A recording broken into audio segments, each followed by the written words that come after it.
Welcome to the pre-show tailored by Tweeds. All of the Tweeds salespeople are busy today. Business is good.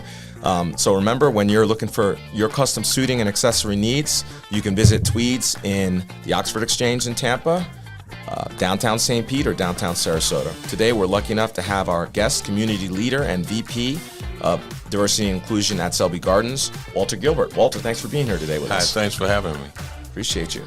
Now, can you give viewers a brief synopsis of what you do in the community and in your role at Selby Gardens? My community role is wide. I like to call myself a pot stirrer. Some people call that a troublemaker. I'm sure some people have other words for that too. Yeah, but over at Selby, I'm Vice President of Diversity for Inclusion and Inclusion. And I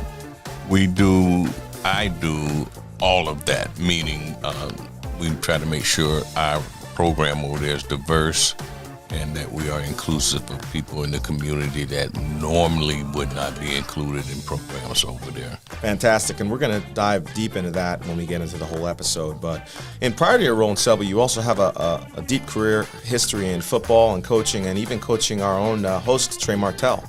You want to just give viewers a sneak peek of that?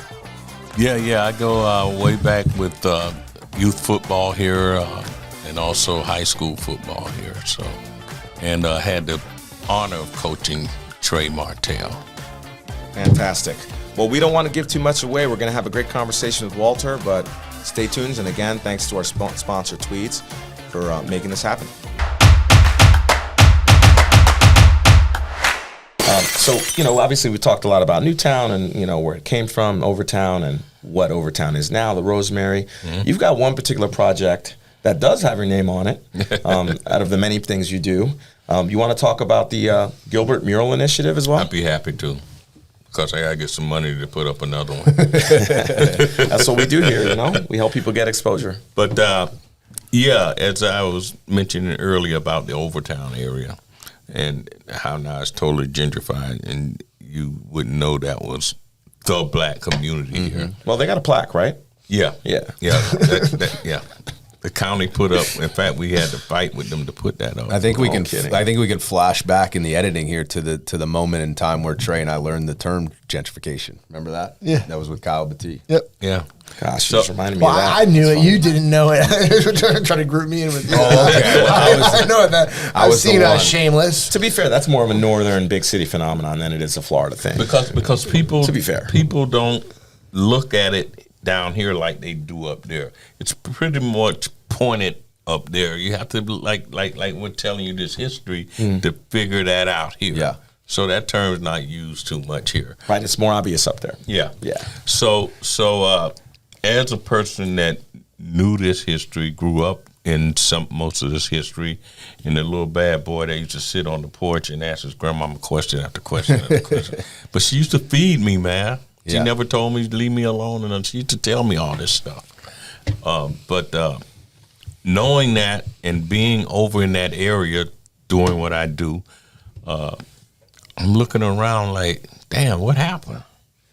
All of a sudden it was like, bam. Because, all those condos jumped up in the last 5 or 6 years. And I was like, damn. Well, as soon as they increased the density, restriction in the neighborhood, all the projects got greenlighted. Yes. Yeah. It was. So I'm sitting there, I'm looking, I'm like, nobody would ever know we were here. And I said, how can I fix that or change that or impact it? Mm-hmm. And I didn't have no money to build a building. So I said, you know what? I could put certain people on these buildings, because I'm looking at these big blank walls.